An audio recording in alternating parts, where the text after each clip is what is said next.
अब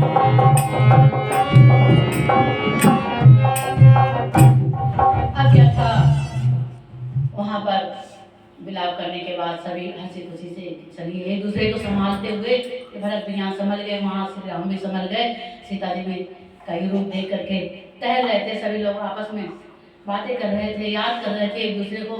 तभी देखते हैं कि शूर्पणखा आती है वहां पर पंचवटी में, देखती है कि दो ही सुंदर सुंदर तपस्वी लोग और उनके साथ में सीता सुंदर सी नारी है, और शूर्पणखा श्री राम के पास जाकर के बैठती है, पास जाती है और कहती है कि तुम, रामचरित में लिखते हैं तुलसीदास जी, तुम सा नहीं कोई पुरुष और मुझसा नहीं कोई नारी है, ऐसे अपनी सुंदरता की वर्णन करती है और उनकी सुंदरता का वर्णन करती है कि हम तुम दो ही दुनिया में सुंदर हैं, क्यों ना चलिए हम तुम विवाह कर लेते हैं और अपना जीवन अच्छे से सुधारेंगे, तुम भी सुंदर हम भी सुंदर, कहाँ इन सबके चक्कर में पड़े हो, तपस्वी में घूम रहे हो इधर उधर। श्री राम मुस्कुराते हैं, मन में सोचते हैं कि मैं तो सीता को वादा कर चुका हूँ, मैं तो विवाहित हूँ, कहते हैं मैं तो विवाहित हूँ, मेरी तो पत्नी वो है उधर बैठी है। शूर्पणखा कहती तो क्या हुआ, तुम्हारे पिता श्री 3 विवाह कर चुके हैं, ऐसी कौन सी बड़ी बात है, होते रहते हैं विवाह, तुम्हारे पिताजी ने 3 विवाह कर चुके हैं।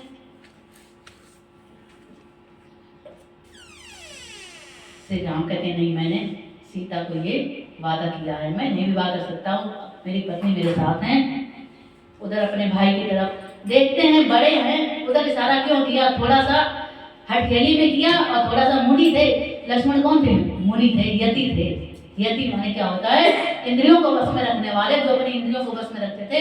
सोचा 13 साल हो गए हैं और लक्ष्मण के मन में भी तो कोई इंद्रिय विकार तो नहीं आया, तो परीक्षा लेने की वजह से देखें इनका क्या मन हो रहा है। लक्ष्मण की तरफ इशारा करते हैं कि वो अभी बैठा है, तो वो उनकी तरफ जाती है। जैसे वो शूर्पणखा लक्ष्मण की तरफ बढ़ती है, जैसे कदम पहले ही कदम रखा, लक्ष्मण ने हाथ जोड़कर माते के कर संबोधित किया है, माते प्रणाम। शूर्पणखा भड़क जाती है, कहती है मैं तुम्हें माता लग रही हूँ, माता लग रही हूँ, मैं गढ़लंक में वास करूं, तू वन वन फिरे ब्रह्मचारी, मैं गढ़लोक में वास करूं, तू वन वन फिरे ब्रह्मचारी, अब प्रीत नहीं परिचय नहीं, किस विध तेरी महतारी। भाई किस उद्देश्य से महतारी कह दिया तुमने, ना प्रीत ना परिचय, तुम यहाँ मैं लंकागढ़ में रहने वाली, तुम्हें संकोच नहीं लगा माता कहते हैं। लक्ष्मण कहते हैं साच कहूँ ऐ बात सुनो, साच कहूँ ऐ मात सुनो, तू मेरी मात भई तब ही से, अब काम का भाव धरे मन में, राम के पास गई जगही से। तो मेरी माता तभी हो गई थी जिस समय अपने मन में विकार लाया था कि मैं राम की पत्नी बनूंगी, और जो राम की पत्नी है सीता वो मेरी माता है, और तो अगर तुम पत्नी बनती हो तो तुम भी मेरी माता हो, तुमने काम का भाव मन में धरा अर्थात तुम भी मेरी माता हो। वो तो उतने क्षण से ही तुम मेरी माता बन गई थी। अब वो आग बबूला हो गई कभी की। और एक और दूसरा उदाहरण दिया, कहते हैं क्या क्या बताओ तुम मेरी किस तरह से माता हो। और मेरी माता सुमित्रा ने भी मुझे वनगमन के समय ये उपदेश दिया था कि तात तुम्हारी माधु देही, अपिता राम सब बात सुनेगी। जब पिता मेरे राम जी हैं और माता मेरी सीता हो गई, तो तुम भी मेरी माता हो गई, इसमें कोई दो राय नहीं। मैं आगे की बात तो अब उसकी बातों से ही उसकी नाक कट गई आदि तो नहीं, इसने तो नाक काट ली उन्होंने, लक्ष्मण ने ऐसे नाक काट ली। फिर और विवाद हो रखा है, तब ये शूर्पणखा क्या करती, झपट पड़ती सीता पर कि ये ना रहे बांस ना बजे बांसुरी, ये सीता ही मेन जड़ है, इतनी सुंदर है सीता नारी, ये इस पर ये आसिम, इसको ही हटा दे मार्ग से तो ये दोनों मेरे काबू में आ जाएंगे। और ये सीता पर झपट पड़ती है, जैसे सीता पर झपटती है वैसे श्री राम का आदेश होता है और लक्ष्मण हमला कर देते हैं, तो ऐसे उनके तलवार से उन्होंने वार कर देते हैं, क्योंकि ये आदेश होता है। ये एक दंड व्यवस्था का, न्याय व्यवस्था का नियम होता था पहले, वैसे से न्याय व्यवस्था में ऐसे ही दंड व्यवस्था लिखी है कि यदि कोई कामी स्त्री या पुरुष जबरदस्ती करना चाहे तो उसकी नाक कान काट देना चाहिए, ऐसा हमारी दंड व्यवस्था में वर्णित है। तो ये तो अपने वेद अनुकूल चल रहे हैं। श्री राम अभी तक तो कुछ नहीं बोला, धीरे धीरे बातों में कहते रहे चलो समझ जाए, बात समझ जाए। लेकिन जब उद्दंडता की तो फिर उन्होंने दंड देना उचित समझा और दंड उचित दिया। और जैसे जब उसने हमला किया, इन्होंने किया तो उसकी कट गई। अब वो चीखती चिल्लाती भागती हुई खरदूषण के पास जाती है और उनको सारा वृतांत बताती है। सारा वृतांत में मेन बात छिपा लेती है, पूरी बात नहीं बताती है। ये बताती है कि वहाँ पर दो आए हैं भाई, क्या कहती है, मेरे दो वहाँ लंका के दो भाई खरदूषण को बताने के लिए ऐसे बताती है उनको कि एकदम अचानक भाई बहन की नाक और कटी हुई देख ले तो दुख तो होगा ही नहीं। तो आधा सुनते ही नहीं वो, कि वो सुन ले, पूरी बात सुनते नहीं है। तब ये कहती है कि तुम मेरी बात ध्यान से सुनो। वो चल देते हैं, मैं जाता हूँ, पहले उन्हें मार के आता हूँ। तब वो कहती है मारने मत, पहले मेरी बात सुनो। वहाँ एक सुंदर स्त्री है और उस स्त्री को मैं भैया के लिए, रावण के लिए विवाह के लिए तैयार करना चाहती थी, इसलिए मैं उससे कुछ बात करना चाहती थी। इसलिए आगे बढ़ी तो दोनों भाइयों ने छल करना मेरे साथ चाहा और मेरे ऊपर झपट पड़े। तब ये बात मैंने उसका विरोध किया और ये हो गया।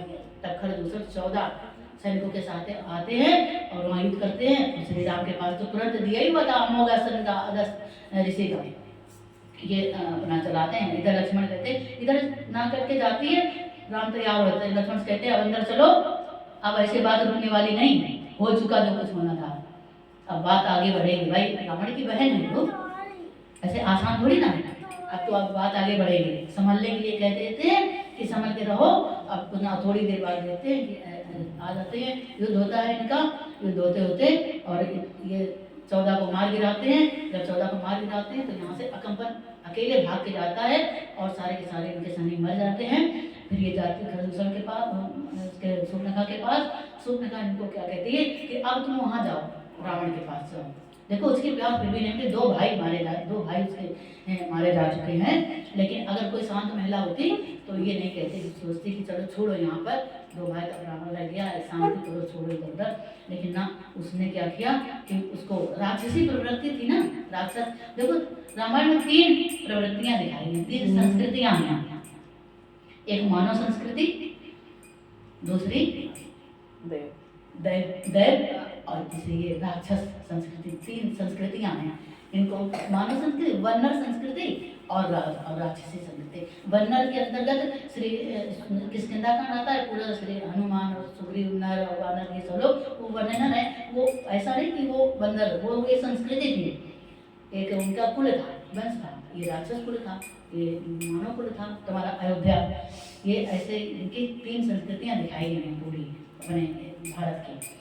तो यहाँ पर ये जब जाती हनुमान जी रावण के पास में, तो खुद नहीं जाती है अकंपन के लिए, और फिर उसको थोड़ी दूर जाकर के मना कर देती, रोक लेती है, इतना उत्साहित करती है कि तुम बताओगे ना तो रावण युद्ध के लिए तैनात हो जाएगा तुरंत। लेकिन युद्ध नहीं करना है, जानती थी कितने अच्छे सैनिक मारे गए हैं, युद्ध उसमें से नहीं जीत पाओगे। अमोघ अस्त्र उनके पास है, इतने सैनिक धराशायी हो गए हैं, अब जीत नहीं पाओगे उससे। तो उसने पहले ही प्लान बना लिया कि सीता को वहां से हटाओ। तो कहती है कंपन से जाकर के उनसे कहो, जब वो युद्ध के लिए तैयार हो रहा है तब उनसे ये कहो कि युद्ध नहीं करना है, तुम्हें सीता का अपहरण करना है, इसका अपमान का बदला अपमान से लेना है, युद्ध नहीं करना है। तो ये मतलब उसको रावण को और भड़काओ जा करके। तो कंपन ऐसा ही करता है कि भड़काता है रावण को। जब भड़काता है रावण को, तब रावण क्या करता है, रावण कहता है अब मैं ये कैसे करूं, भाई ये तो सब कुछ तो उसके था, योद्धा था, बड़ा विद्वान था, राक्षस था, हर तो अपने गुण नहीं आ सकते हैं। तो उसने कहा ये कैसे किया जाएगा, सीता का हरण कैसे किया जाएगा। तो उसने कहा, अकंपन ने कहा कि मारीच है, मारीच को बुलाओ, मारीच ने तुम्हारी सहायता करेगा इसमें। मारीच में क्या था, वो मायावी बोलियां बोल लेते, आदमी लोग ने मिमिक्री करते हैं ना, ऐसे ऐसे वो मायावी बोलियां बोल देता था मारीच। और मारीच उस समय, मारीच तो सुबाहु का युद्ध हुआ था ना विश्वामित्र के वहाँ यज्ञ में, उसमें मैंने बताया था कि मारीच भाग गया था और मायापुरी मुंबई में जाकर के निवास करने लगा था। ये वही मारीच है। तो मारीच के पास सूचना जाती है, रावण से धमकाता भी है, इनका भांजा लगता है ये मारीच शायद। तो इन्होंने मारीच से कहते हैं कि नहीं, अब ये मारीच ने भी समझाया कि पातक, स्त्री पातक जो होता है, स्त्री हरण, स्त्री के वाला कोई भी शब्द होता है, ये पातक होता है, ये नरसंहार करता है और ये अच्छा नहीं होता, इससे तो कुल का नाश होता है। उस मरीज ने भी समझाया इनको, मारिच ने। जब ये फिर भी नहीं माना, रावण कहने लगा तो तू मेरे हाथों पे मरेगा, तुम्हें मैं मार डालूंगा अगर तू मेरी सहायता नहीं करेगा। तो मारिच ने सोचा कि देखो मुझे मरना है, मुझे मरना है, अगर नहीं मैं इनको हेल्प करती हूँ, नहीं सहायता करती हूँ रावण की, तो भी मैं मारा जाऊंगा, और अगर मैं सहायता करता हूँ तो वहां राम से बच करके नहीं आऊंगा, सीता का अपहरण करने जाऊंगा तो राम क्या छोड़ देंगे, वहां से भी नहीं बच कर आऊंगा। तो उसने सोचा मुझे मरना है, क्यों ना श्री राम के हाथों से मर जाऊं। और उसने मरीच आया और उसने अपना रूप बदल लिया, रूप बदल करके और स्वर्ण का और बोली बदल के उसने वहां जाकर के इधर उधर वहीं पंचवटी में घूमने लगा। जब वहां घूमने लगा, घूमते घूमते सीता जी की नजर पड़ी। जब सीता जी की नजर पड़ी वहां पर, तो उन्होंने देखा कि सोने का मृग है, अच्छा लगता है। अब एक बात आपको ध्यान से सुनना कि सीता जी ने तो इतने से सोने के लिए किलो भर होगा सोना, कितना सोना होगा, हिरण्य कोई सोना था, स्वर्ण पूरा आभूषण, मोती मणिया माणिक, अयोध्या, राज सिंहासन, मुकुट, वस्त्र, सारा का सारा छोड़ कर गए। ये थोड़े से सोने के लिए इनका मन अडिग हो गया। ये क्या होती, ये तृष्णा जाग गई अंदर ना, ये तृष्णा जाग गई, लेकिन विचार कुछ भी नहीं किया।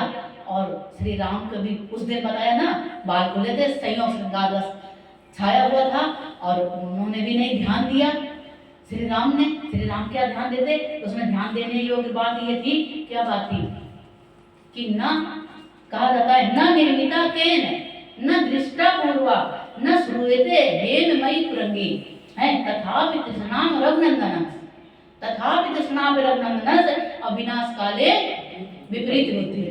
ये चाणक्य नीति के 16वें अध्याय में लिखा हुआ है, सबको इतना ही मालूम रहता पेज ना, विनाश काले विपरीत बुद्धि। ये कहा कि इस प्रसंग में गया था, इस प्रसंग में कहा गया था कि ना किसी ने बनाया सोने का हिरण, ना किसी ने देखा आज तक, न किसी ने सुना आज तक सोने का हिरण है, तो ये आ कहां से गया है?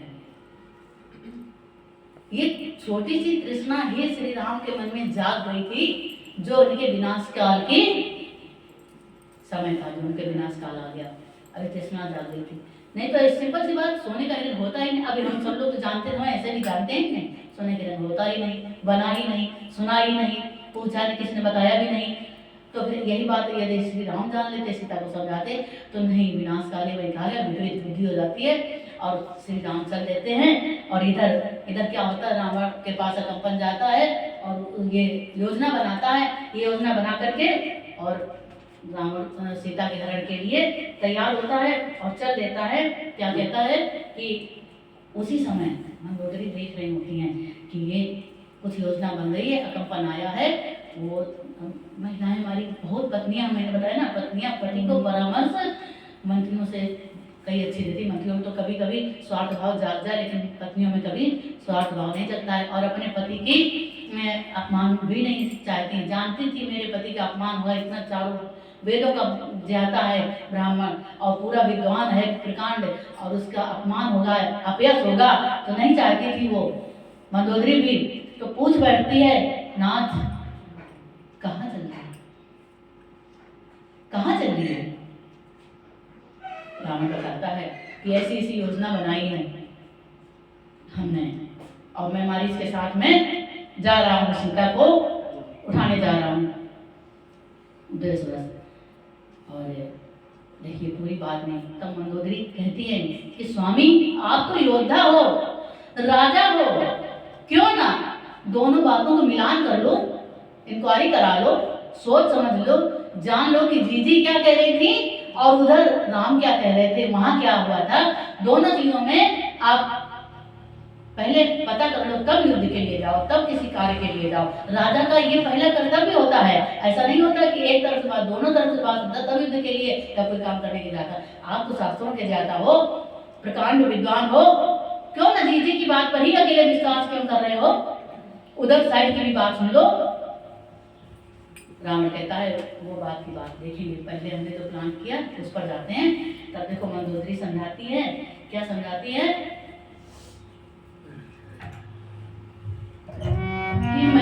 समझाऊं कि मैं समझाऊं भरतार मेरे क्यों बात समझ ना पाते हो। निर्दोषी सीता के हरण में, निर्दोषी सीता के हरण में अपना धर्म गिराते हो। निर्दोषी सीता के हरण में अपना धर्म गिराते हो। मैं समझाऊं भरतार मेरे बात समझ ना पाते हो। निर्दोषी सीता के हरण में, निर्दोषी सीता के हरण में अपना धर्म गिराते हो। निर्दोषी सीता के हरण में अपना धर्म गिराते हो।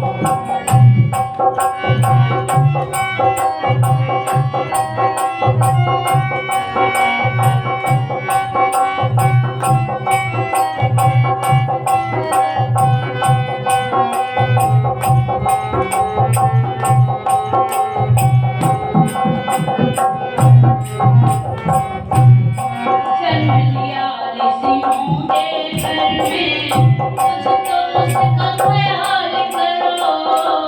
जन्म लिया ऋषियों के कुल में, कुछ तो उसका ख्याल करो। अपने कुल की मर्यादा भी कुछ तो उसका ख्याल करो। अपने कुल की मर्यादा भी कुछ तो उसका ख्याल करो। बुरे काम का बुरा नतीजा ना तुम्हें जंजाल करो। बुरे काम का बुरा नतीजा ना तुम्हें जंजाल करो। बदते हैं बदनाम बुरा, स्वामी ना ऐसा हाल करो। बदते हैं बदनाम बुरा, स्वामी ना ऐसा हाल करो। पर पकड़ कर कहे देवी, पर पकड़ कर कहे वो देवी, मौज उठा कर लाते हो। निर्दोषी सीता के हरण में, निर्दोषी सीता के हरण में अपना धर्म गिराते हो।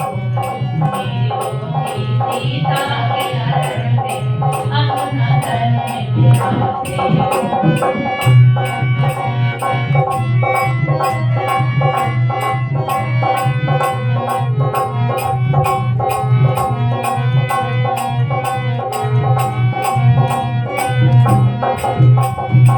मैं समझाऊं भरतार मेरे क्यों बात समझ ना पाते हो। निर्दोषी सीता के हरण में, निर्दोषी सीता के हरण में अपना धर्म गिराते हो।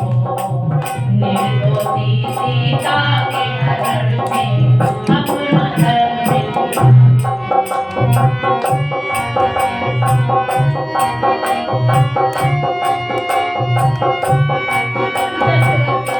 कुल की मर्यादा जन्म बुलानी है सीता। दशरथ के कुल की मर्यादा जन्म बुलानी है सीता।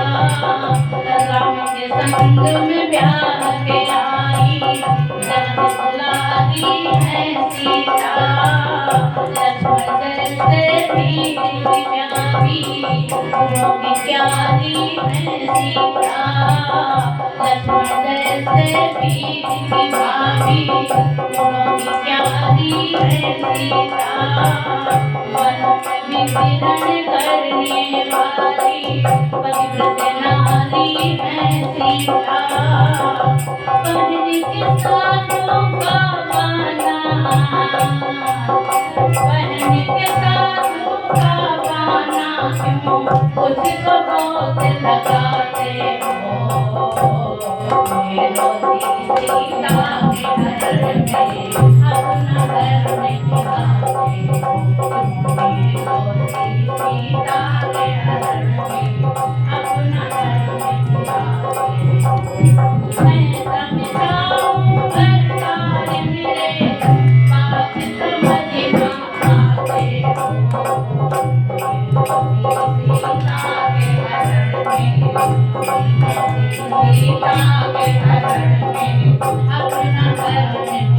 नारी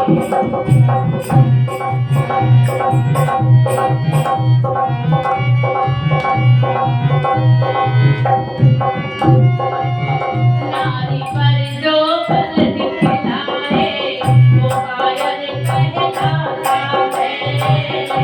नारी पर जो बल दिखलाए वो कायर कहलाता है। युगों तक वो नारी, युगों तक वो नरकामी कहीं मान ना पाता है। सारा मिट्टी में मिला के सर्वनाश कर जाता है। कहे अंजलि चरित्रहीन के कोई गीत ना गाता है। पर पकड़ कर कहे वो देवी, पर पकड़ कर कहे वो देवी, उनको दाग लगाते हो। निर्दोषी सीता के हरण में, निर्दोषी सीता के हरण में अपना धर्म निभाते हो। निर्दोषी सीता के हरण में अपना धर्म निभाते हो। मैं समझाऊं हर तार मिले बात समझ ना पाते हो। निर्दोषी सीता के हरण में अपना धर्म निभाते हो। बोलिए मर्यादा पुरुषोत्तम श्री रामचंद्र की जय। बोलिए जगत जननी सीता मैया की जय। अब ये तो हो गया, रावण ने तो निश्चय कर लिया। मंदोदरी ने सही समझाया था कि नहीं सही समझाया था? सही समझाया था। लेकिन जब बात ना माने पति तो विनाश का समय होता है ना।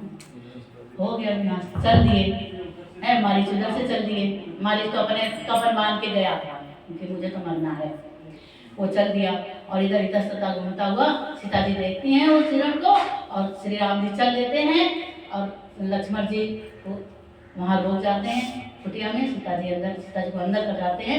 एक बात बताइए आपको, हमने रामचरितमानस और वाल्मीकि जी की ये जो रामायण है और वो जो मैंने 4 और रामायण बताई थी, किसी में भी लक्ष्मण रेखा का कोई विवरण नहीं है। ना तुलसीदास जी के उसमें लक्ष्मण का रेखा का मिलता है, कोई प्रसंग नहीं लक्ष्मण रेखा का मिलता है, इसमें पूरा रट्टा है। और ना ये आपके वाल्मीकि जी की कोई लक्ष्मण रेखा का कोई प्रसंग नहीं होता है। ये ऐसे उड़ता आ गया। मतलब एक बात को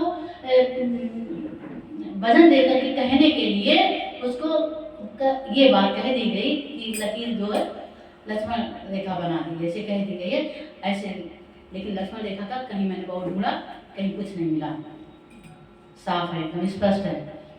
तो हम लक्ष्मण मतलब यही है कि बहुत समझाया लक्ष्मण जी ने सीता जी को बहुत समझाया। अब जहाँ पर ये पहुँच गए थे, वो भागता हुआ चला जा रहा था, श्री राम भी भागते हुए चले जा रहे थे जंगल में, वन इधर उधर घूम घाम के वो ले जा रहा था भटकाते हुए। श्री राम पहुँच जाते हैं और जैसे जब बाण छोड़ते हैं वहाँ पर, तो वो आवाज़ बोली बदल के मिमिक्री करके बोलता है लक्ष्मण की आवाज़ में कि हा लक्ष्मण, हा लक्ष्मण, हा लक्ष्मण। वो सीता जी आवाज़ सुनती हैं कि लक्ष्मण श्री राम बुला रहे हैं लक्ष्मण को, जाओ लक्ष्मण, जरूर श्री राम किसी संकट में हैं। लक्ष्मण कैसे जाते? लक्ष्मण तो इस काम के लिए तो आए थे, रक्षा के लिए तो आए थे। पता वही यहाँ से फिसला जा रहा है, ऐसा समय फिसला जा रहा उनका, और वो जा नहीं रहे थे। उनका मैं नहीं जाऊंगा, मैं भैया का आदेश पालन करके यहीं रहूंगा, यहीं बैठा रहूंगा, नहीं जाऊंगा। सीता माँ बहुत कहती रही, बहुत अपशब्द भी कहे। महासी जी कहते हैं सीता माँ ने अपशब्द भी कहे कि तुम कायर हो, हैं, तुम जाना नहीं चाहते हो, इस तरह से बहुत अपशब्द कहे। लेकिन थोड़ा तो अपशब्द सहन किया। फिर सीता जी खुद तैयार होने, स्वयं तैयार होने कि मैं रक्षा करना अपने पति की अच्छी तरह से जानती हूँ, जाकर कि मैं अपने पति की रक्षा करूंगा, तुम यहीं पर बैठो। जब सीता जी इस बात पर तत्पर हो गई, तब लक्ष्मण को मजबूरी में जाना पड़ा। तब लक्ष्मण जी जैसे गए और इधर श्री राम समझ गए थे और इधर सब लगा हुआ था। इधर रावण आकर के हठात उनको बैठाता है रथ में और चल देता है, और इधर श्री राम भी समझ जाते हैं और तीर लग जाता है, मारीच भी मर जाता है। और इधर ये लक्ष्मण जी पहुंचते हैं, आगे वापस आते हैं, सभी ढूंढते हैं, तुरंत समझ जाते हैं कुछ हो गया, सीता जी नहीं मिलती है वहाँ पर नहीं मिलती है। अब ये लोग ढूंढते हैं, तुरंत समझ गए अब कुछ हो गया। कुछ क्या हो गया, यही था पहले से ही, समझ में तो था ही कि हो चुकी थी गलती। यहाँ पर बस रोते हैं बिलखते हैं, खूब रोते बिलखते हैं। इसके बाद चल देते हैं वहाँ पर। इस बीच में मैं आपको एक प्रसंग छोड़ गई हूँ, भूल गई हूँ इसका। जब ये पंचवटी जा रहे थे तब इनको बीच में जटायु मिले थे। जाते समय जब ये अगस्त ऋषि के आश्रम से जा रहे थे तब इनको जटायु मिले थे। तब इन्होंने पूछा था, जटायु से परिचय हुआ था, तो श्री राम लक्ष्मण ने पूछा था, को भवानी थी, आप कौन हैं?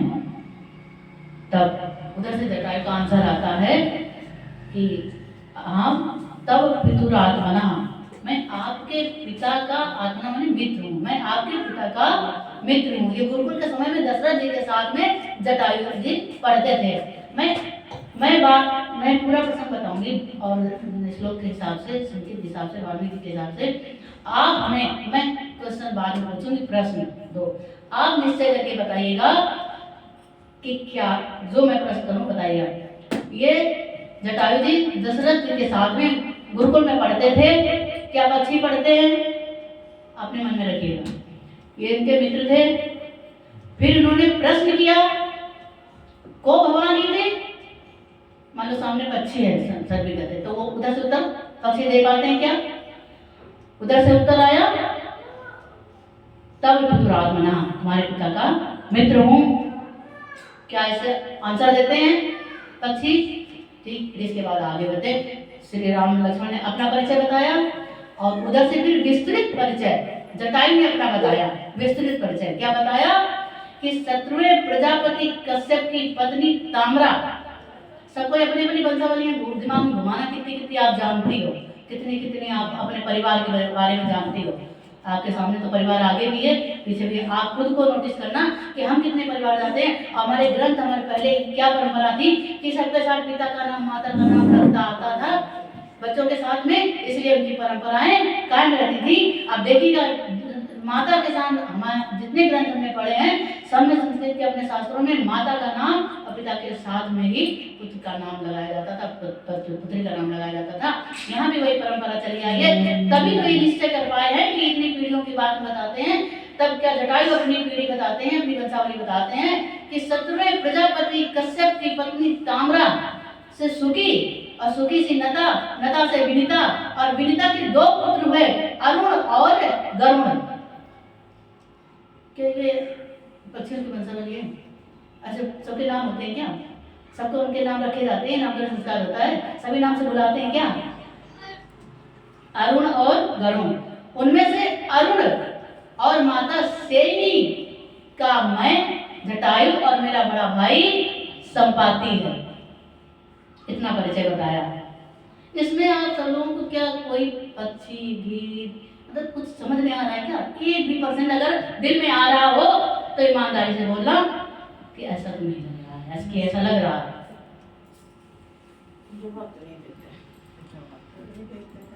ऐसा तो नहीं कुछ लग रहा है। वाल्मीकि जी तो ऐसा नहीं बता रहे हैं। ये सब क्या हुआ, भाषा चली आई, समझ नहीं पाया, वो तो उन्होंने पता दिया। गृधकूट है, अभी है, सारा भारत तो कहीं चला नहीं गया, पृथ्वी तो वही है, थोड़े थोड़े से नाम इधर उधर हो गए। गृधकूट है स्थान, वहाँ का राजा था जटायु, तो वो अपने बच्चों को राजभार सौंपा करके वानप्रस्थ आश्रम में दंडवन में वहाँ पर रहने लगा था, रह रहा था। तो उससे जटायु भी बड़ी हुई थी। उसके दो उद्देश्य थे, क्या थे? ज्ञान और कर्म, कि ज्ञान पूर्वक कर्म करेंगे। दो उसके पक्ष थे कि एक पक्ष उसका ज्ञान का, एक पक्ष उसका कर्म था। इन दोनों को लेकर के तपस्या के लिए वो वहां पर राजभार के बाद वानप्रस्थ में वहां पर बैठ गया था उस जंगल में। वहां इनको श्री राम मिले। दूसरा देखते हैं, पक्ष का अर्थ होता है हम लोगों को पढ़ाया ही ऐसा गया, हम गलती थोड़ी ना है, हमको पढ़ाया ही ऐसा गया, हमारे इतिहास ही से पढ़ गया, पंख बना दिए उनके, फिर काट दिए गए वैसे करके। तो फिर वो तो बालमन हम लोगों का बचपन में क्या आपकी पढ़ने बैठी थी किसी को नहीं किया, हमारा इतिहास दूषित कर देगा। हम लोगों की क्या गलती है, हम लोग क्या कर सकते हैं उसमें। भाषा चली गई, हमारी संस्कृत भाषा चली गई, ज्ञान चला गया, ऋषि मुनि चले गए, वेद चले गए, शास्त्र चले गए, तो हम करते तो भी क्या करते, जो सामने से मिल गया उसी को पकड़ लिया, ठीक। लेकिन अब तो हम सब लोग पढ़े लिखे हैं ना, समझदार हैं, सबको संस्कृत नहीं पढ़ पाते हो कोई बात नहीं, संस्कृत बताने वाला तो कोई सामने बैठा है तो कोई बात नहीं, आज समझ लो, अरे दिन का भूला हुआ शाम को घर आ गया तो कोई बड़ी बात थोड़ी ना है, अच्छी बात। तो फिर अब और देखो पक्ष का अर्थ, जब आप डिक्शनरी उठा के देंगे ना, यास की डिक्शनरी उठाएंगे, यास के थोड़े थोड़े जानते हो, यास मुनि थे जिन्होंने भाषा का, जहाँ से उत्पत्ति हुई भाषा वहां से निकाली, उसकी डिक्शनरी इतनी मोटी बनी।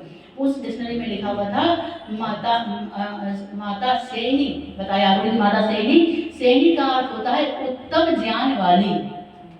अब ये गिद्धों में कोई उत्तम ज्ञान वाली सेनी उनका बाप ने नाम रख दिया हो, और ये सब कैसे, सबका अलग अलग बात है ना। दूसरी बात, पक्ष का भी अर्थ एक चीज के अर्थ कई कई होते हैं ना, और समय अनुसार उनका अर्थ लगाया जाता है। पंडित जी आप थोड़ा सा ध्यान दें दोनों लोग, पंडित जी। तो पक्ष का अर्थ होता है पंख पहला, दूसरा होता है पखवाड़ा, शुक्ल पक्ष और कृष्ण पक्ष, तीसरा होता है साइड। आप भी सब वाली रहती उनकी पक्ष लेते हो हैं, अपने पति से कहते हैं माँ की पक्ष लेते हो, सास कहती है पति की पक्ष लेते हो। भैया अब भी शब्द को हम लाए हैं, यूज में ला रहे हैं, फिर भी हम भटक रहे हैं कि वहां पर उनको पंख लगा दिए हैं। ये ऐसा समझने में सही जगह पर सही अर्थ नहीं फिट हो पाया है, इसीलिए हमारी भाषा दूषित हो गई, हमारे ग्रंथ दूषित हो गए, हमारे इतिहास दूषित हो गया, और हम सत्यता से इतने दूर हो गए हैं कि आज कोई झूठ बात को 100 बार कहे, झूठ तब कहते वो झूठ सत्य ही हो जाती है। इसी तरीके से आज हम लोग इतना उस बात को मान चुके हैं कि सत्य बात को मानने के लिए इतनी जल्दी मन तैयार नहीं होता है। ये बहुत विषय गंभीर है, इसको समझने के लिए थोड़े लोगों की ही आवश्यकता है। मैं ये नहीं चाहती हूँ बहुत बड़ी भीड़ हो, बहुत से लोग हों, इसके लिए हीरा होता तो हीरे के लिए थोड़े लोग वहाँ पर जाते हैं जौहरी। मैं इतने ही लोग चाहती हूँ कि थोड़े लोग रहे, थोड़े उसको समझें बात को। भीड़ नहीं चाहिए, सम्मान नहीं चाहिए हमको, समझने की बात है, बुद्धि की बात थोड़ी सी है। तो पक्ष इनके होता है। अब इसके बाद ये जब ये इन्होंने अपना ये परिचय दिया सेनी का, कि माता हमारे और उनके दो ये हो गया, आपके जटायु हो गए, और संपाति आपको आगे मिलेंगे, ऋषिमुख पर्वत के बाद में मिलेंगे संपाति, सुंदरकांड में संपाति मिलेंगे इनके भाई। तो अब यहाँ पर ये बात आपकी स्पष्ट हुई कुछ। सीता का तो हरण हो गया इधर, और सीता के हरण के बाद भाई विलाप करते ढूंढते जा रहे हैं। तो पहले जो पंचवटी के आने के पहले मिले थे तो जटायु से ही, पहले उनका स्थान नहीं था तो सबसे पहले जटायु मिलेंगे। और जटायु जी से सीता जी पहले मिल चुकी थी, तो रोज उन्होंने देखा था जटायु को, हा पिता है त्राही माम, और रोती हुई कहती जा रही थी, तुम मुझे बचा तो नहीं पाओगे पिता, लेकिन श्री राम से ये अवश्य कह देना कि मुझे अनाथों की तरह ये रावण लिए जा रहा है, तो मेरी रक्षा करना, इतनी तो मेरा संदेश दे देना। ये सीता जी कहते हुए चली जा रही थी, विलाप करती हुई और छटपटाती हुई रावण की गोद में, और रावण उनके गोद में दबोचे हुए। सीता जी कह रहे थे, कह रहे थे, अरे रावण, भले ही तू मेरा तन स्पर्श कर ले, भला हट से जबरदस्ती, मेरे मन को तू छू नहीं सकता। अरे रावण, तू मेरा तन भले ही स्पर्श कर ले, मेरे मन को तू छू नहीं सकता। ये भोजन शेर का है, ये कुत्ता खा नहीं सकता। ऐसे चेतावनी देती जा रही थी रावण को पूरे उसमें। रावण अंदर डर तो रहा, क्योंकि इतना सब कुछ हो चुका था, डर उसके अंदर डर फिर भी था, लेकिन वो जल्दी तेजी से अपना पुष्पक विमान लेकर के स्पीड बढ़ा करके रखा जा करके, व्रत कम करके जाओगे जल्दी तो जाओगे, भागते हुए फटाफट भागते हुए गए। जब फिर ऋषिमुख पर्वत से होते हुए निकले थे, वहाँ पर्वत बहुत ऊंचाई पर था ऋषिमुख पर्वत, वहाँ पर ये 4 मंत्री मिलते हैं। सुग्रीव के मंत्री होते हैं, उनके वाली के मंत्री होते हैं। किष्किंधा नगरी एक है, वहाँ पर किष्किंधा नगरी के वाली राजा थे, राजा वाली थे, उनके 4 मंत्री थे, सुग्रीव जामवंत, अंगद, हनुमान, 4 मंत्री थे। अब आप बताना कोई बंदर मंत्री होता है क्या? मंत्री होते हैं, क्योंकि राज होता है, उनके मंत्री होते हैं, फिर विद्वान मंत्री होते हैं, ऐसे विद्वान मंत्री होते हैं, फिर बलवान मंत्री होते हैं, ब्रह्मचारी मंत्री होते हैं, और पूरी कथा चल रही है। तो मनुष्यों की कथा है भाई, इसमें किसी और की कथा नहीं है। थोड़ी देर बाद ये मैंने बताया कहानी नहीं है, ये इतिहास है, इतिहास। कहानी और तेरी कहानी नहीं, लेकिन धीरे धीरे इसको कहानी बना दिया गया। अब आप पहले दिन की बात समझ में आ रही ना, कहानी इसलिए बना दिया गया, जब पक्षी बना दिया गया, जब गीत बना दिया गया, तो ये तो होता ही नहीं है। समझ गई मेरी बात? पहले दिन की बात समझ में? पहले दिन कौन कौन था? आप थी नहीं? पहले दिन की बात नहीं, कहानी में वो होता ही नहीं है। इसलिए जब ये इतिहास पर आगे बढ़ते चला गया तो इसको कहानी बना दिया गया। अब ये पक्षी बन गए, ये गीत बन गए और ये बंदर बन गए, तो ये कहानी हो गई। अब कहानी तो अमान्य होती है, वो तो कभी की कल्पना होती है,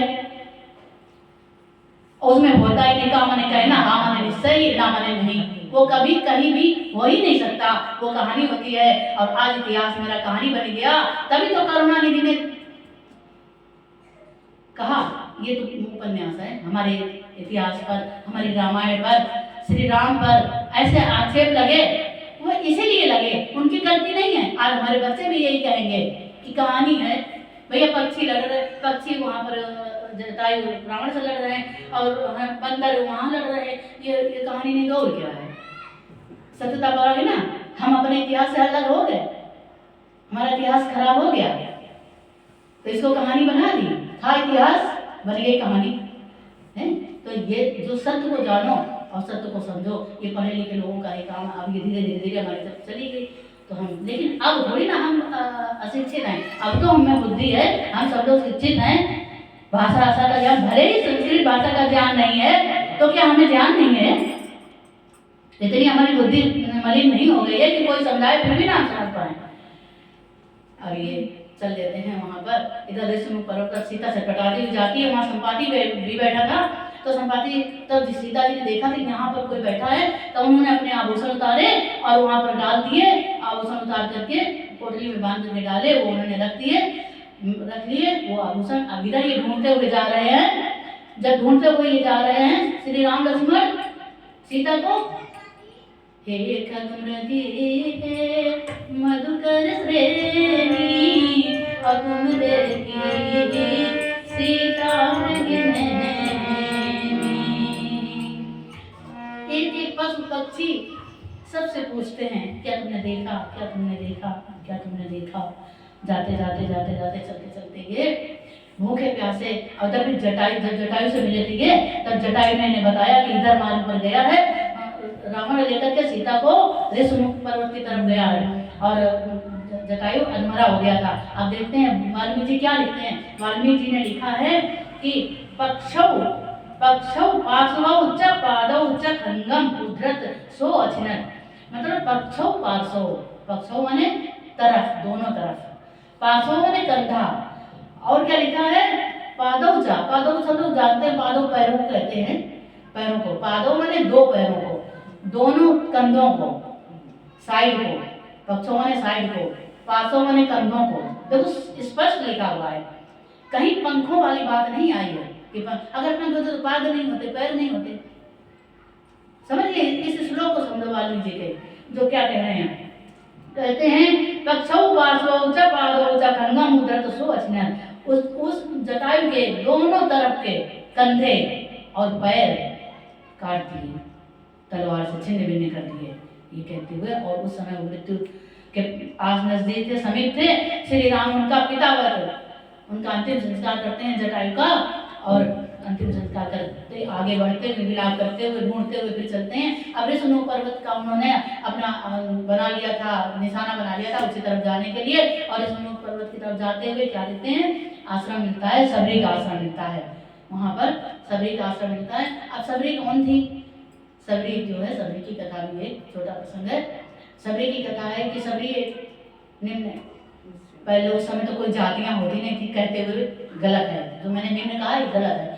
ऐसा नहीं है, जातियाँ नहीं होती, ब्राह्मण क्षत्रिय वैश्य और शूद्र होते थे, काम के अनुसार वर्ण व्यवस्था थी, तो उस जाति की थी। और वहाँ पर क्या हुआ था, 13 वर्ष की थी सबरी, उस समय उसके विवाह की तैयारियां चल रही थी, और सबरी में उसकी आत्मा सात्विक थी, ब्राह्मणवत उसके अंदर था। जब कहा जाता था पहले कि अपने कर्म के हिसाब से वो ब्राह्मण बन जाता है, और कर्म के हिसाब से वो शूद्र हो जाता था, क्षत्रिय हो जाता था और वैश्य हो जाता था। यहाँ पर देखना सबरी क्या थी, शूद्र थी, और उसके अंतरात्मा में सात्विकता थी। तो जब ये लोग वो सबरी के विवाह की तैयारियां हो रही थी, तमाम भेड़ बकरियां पिताजी ने बहुत सी बांध रखी थी बारात के स्वागत के लिए। तब वो पूछती है दौड़ दौड़ के कि ये इतनी बकरियां आज क्यों आई हैं यहाँ पर, इतनी बकरियां क्यों, सबसे पूछती है। तो उसके यहाँ सहेलियां बताती हैं, अरे तुम्हारा विवाह है, सबको खिलाया नहीं जाएगा, सबको बारात आएगी, इसमें खिलाया जाएगा। तो कहती मेरे विवाह में इनको खिलाया जाएगा, ये काट कर खिलाई जाएगी। वो एकदम उसका हृदय विलीन हो जाता है, रोती है चुपचाप, रात रोती, रात में रोती है, कहती ऐसा कैसा विवाह होता है जिसमें इतनी सारी हत्याएं होंगी, तब मेरा विवाह होगा, इससे मैं विवाह नहीं करूंगी। और वो उस रात में चुपके से अंतिम पहर में निकल जाती है जंगल की ओर, और छिप कर और वहाँ पहुँच जाती है। एक आश्रम होता है, मातंग ऋषि का आश्रम होता है, और वहाँ ये छुप कर रहती है। मातंग ऋषि ने भी नहीं जान पाया था, बहुत वर्षों नहीं जान पाया था, ये छुप कर रहती थी सबरी। और क्या करती थी, सब आश्रम में जाकर के सबके आश्रम भोर आती थी, और जल लाकर रख देती थी, समिधाएं रख देती थी कि संध्या करेंगे, ये करेंगे। और जो शिष्यों का काम जो होता था, ये यही कर देती थी। सुबह सब लोग उठते थे, ऋषि क्या जाने, ऋषि सोचते शिष्यों ने किया होगा है, और ऐसे उनको काम मिलता रहा, ऐसे वर्षों बीत गए। लेकिन सबरी छुप के देखती थी कि ये शिष्यों के साथ होता क्या है, यहाँ पर माता ऋषि शिष्यों के साथ कर क्या रहे हैं। तो सुनती थी कि भाई उपदेश देते हैं, ये लोग संध्या करते हैं, तप करते हैं, योगा करते हैं, ये सब वो देखती थी छुप के। एक दिन माता ऋषि ने इनको देख लिया, और देख करके फिर क्या कहते हैं, इनको पकड़ लिया, पास लाए, पूछा सब रो करके कि बताना मत, मेरे पिता से मतलब ढूंढ लेंगे हमको, तो ये ऐसा होगा, डर तो था ही मन में। तो फिर माता ऋषि ने कहा नहीं, और इनकी ये शिष्या बन गई माता ऋषि की, इन्हें भी उपदेश देते थे वो। माता ऋषि ये भी बहुत ज्ञानी हो गई थी, विद्वान हो गई थी, समाधि तक पहुंच गई थी अहल्या की तरह सबरी। यम नियम आसन प्राणायाम प्रत्याहार धारण ध्यान साधना समाधि तक ये पहुंच गई थी। तब करते करते फिर माता ऋषि, अब ऋषि थे, वृद्ध थे, वो बहुत दिनों तक थोड़े जीवित रहते, तो वो फिर उनकी मृत्यु हो गई। फिर ये बहुत विलाप किया इसने कि अब हम क्या करें, अब तो मेरा कोई नहीं है। तब इसने उनकी मृत्यु के समय सबरी ने पूछा कि अब हम क्या करेंगे, हमारी उम्र हो गई, हम अकेले कैसे रहेंगे। तब माता ऋषि ने कहा कि देखो तुम समाधि तक पहुंच गई हो, तुमको ईश्वर की प्राप्ति शीघ्र ही हो जाएगी, और तुम्हें ईश्वर की प्राप्ति जब तुम्हें साक्षात हो जाएगी, तभी तुम अपना चोला त्याग देना, जीवन सीण, और नई आत्मा में प्रवेश कर लेना। तो उस समय ऋषि मुनि अपने चोला को त्यागते थे, इस चिता की तैयार होती थी, से तैयार करते थे, और वो अपना चोला त्यागते थे। अब सभी इंतजार करते थे, तो मालूम था कि एक दिन, अच्छा माता ऋषि को मालूम था कि गंडक देखो आश्रम से ऋषियों मुनियों के द्वारा सारी खबर पहुंचा करती थी। तो माता ऋषि ने क्यों कहा था, पहले हमको भी लगता था ना ये कि इन्हें कैसे मालूम कि राम आएंगे, हैं गाने सुनते थे ना, तो हम भी कहते थे राम आएंगे, कैसे राम आएंगे, इन्हें कैसे मालूम था। हाँ सबरी को, और कोई जब समय नहीं है निर्धारित है, तो इनको माता ऋषि ने बताया था कि देखो श्री राम को दंडक वन का वनवास हुआ है, और दंडक वन तो था ही, तो एक दिन पहुंचते दंडक वन तो आएंगे बस, और मार गए ही है। समझ गए मेरी बात, ये बात मेरे बहुत बाद में समझ में आई। अरे इसको तुम 100 बार पढ़ोगे, 100 बार नई बात निकलेगी, 100 बार पढ़ोगे, मैं ये बात वादा करती हूँ, अगर 100 बार आपने पढ़ी, 100 बार यही बात निकलेगी, इसके पन्ने चल के दूसरी राम आ जाएगी। 100 बार पढ़ोगे, आपको 100 बार नई बात मिलेगी इसमें। तो जब माता ऋषि ने बताया कि दंडक वन का निवास उनका है, श्री राम को वनवास हुआ है, और अब 13 वर्ष पूरे हो गए, अब शीघ्र ही आने वाले हैं, तो ज्यादा इंतजार हो गया, और सबरी इंतजार करती रही। श्री राम जी जब पहुंचते हैं यहाँ, 3 दिन के भूखे थे, भाई दोनों भाई पहुँचते हैं वहाँ पर, तो वो फल फूल भी डेली लाती थी प्रतिदिन सबरी, रास्ता गुहार करके और कंदमूल फल लाती थी कि जब आ जाएंगे तब लेने दौड़ने थोड़ी ना जाएंगे, पहले से ही ला करके बैठती थी वो, सुबह का उसका रूटीन था, उसे ला करके बैठती थी सबरी प्रतिदिन। और एक बात इसमें बता दें, जो हमारी मिथ्या भ्रामिक धारणा है कि झूठे फल खाए थे राम को झूठे फल खिलाए थे, झूठे फल श्री राम ने खाए थे, ऐसा नहीं था, झूठे फल नहीं थे।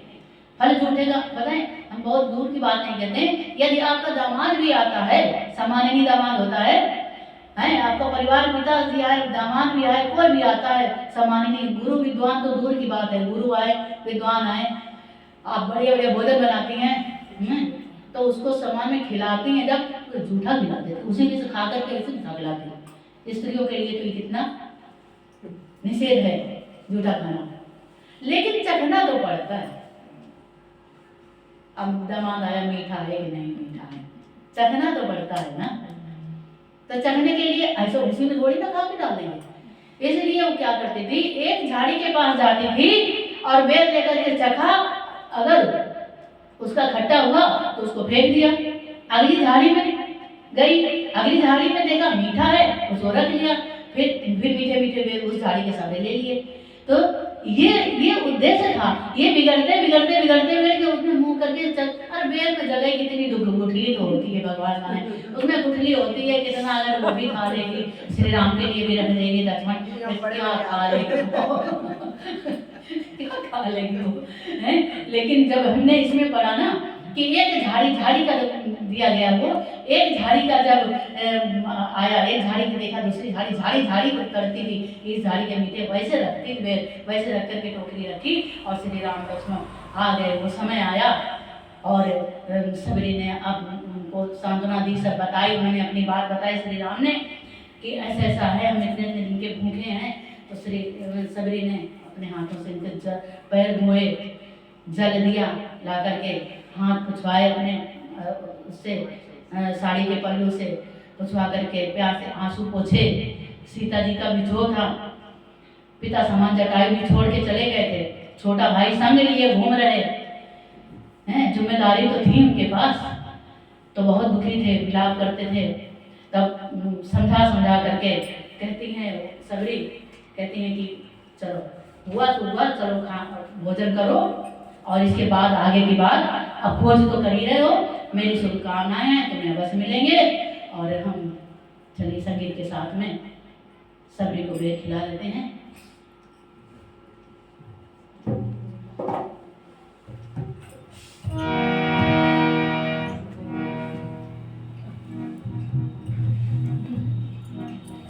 मीठे मीठे बेर खिलाऊं सीता जी के सजीना,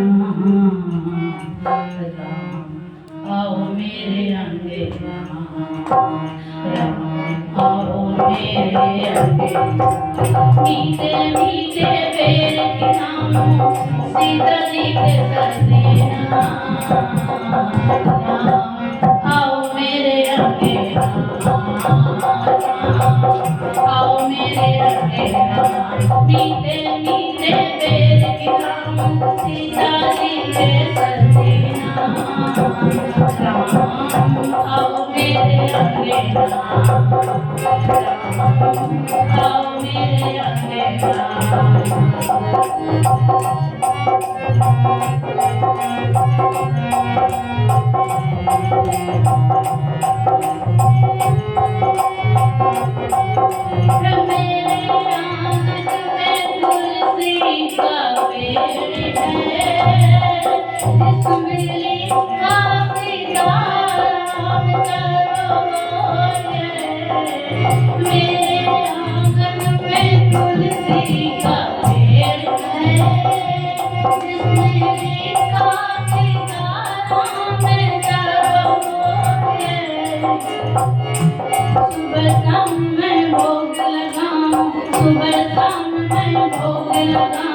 सीता जी के सजीना, राम आओ मेरे अंगना,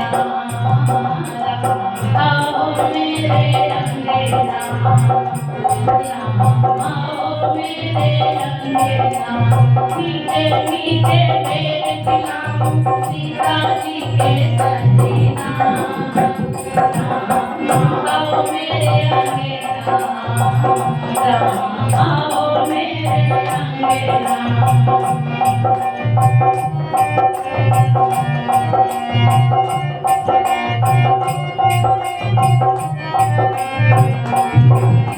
में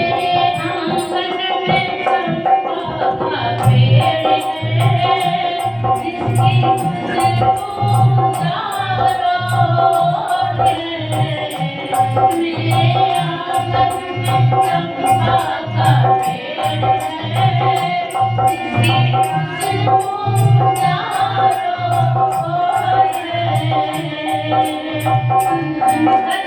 हार पहनाऊं सीता जी के सजना राम आओ मेरे अंगना राम आओ मेरे अंगना राम आओ मेरे अंगना मीठे मीठे मेरे खिलाऊं सीता जी के सजना राम आओ मेरे अंगना राम आओ मेरे अंगना मेरे आंगन में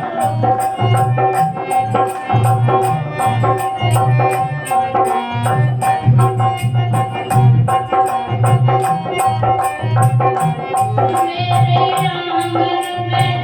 का पेड़ है जिसकी खुशबू चारों ओर है मेरे आंगन में चंदन का पेड़ है जिसकी खुशबू चारों ओर है किस किस चंदन खिल खिलताऊं सीता जी के सजना राम आओ मेरे अंगना राम आओ मेरे अंगना राम आओ मेरे अंगना मीठे मीठे मेरे खिलाऊं सीता जी के सजना राम आओ मेरे अंगना राम आओ मेरे अंगना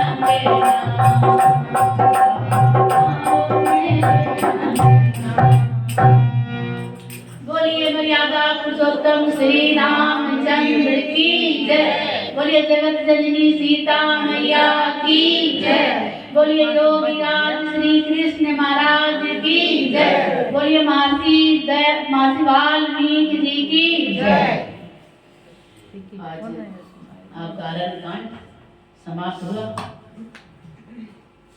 सही समय कल कौन सा कांड होगा? कल किसकिंदा कांड और कितने सात इसमें भी है?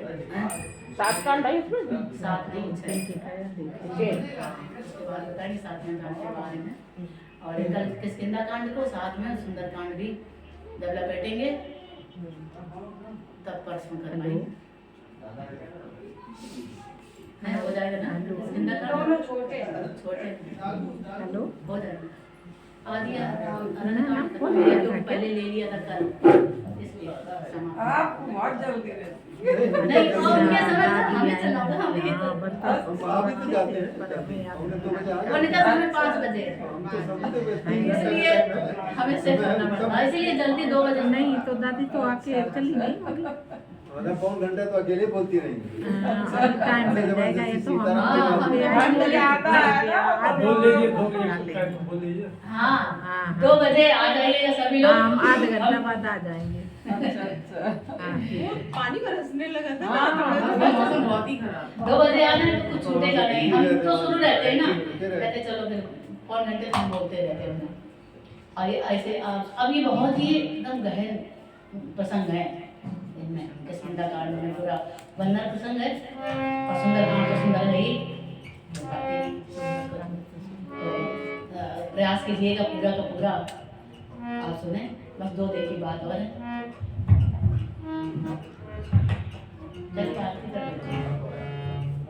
बेटा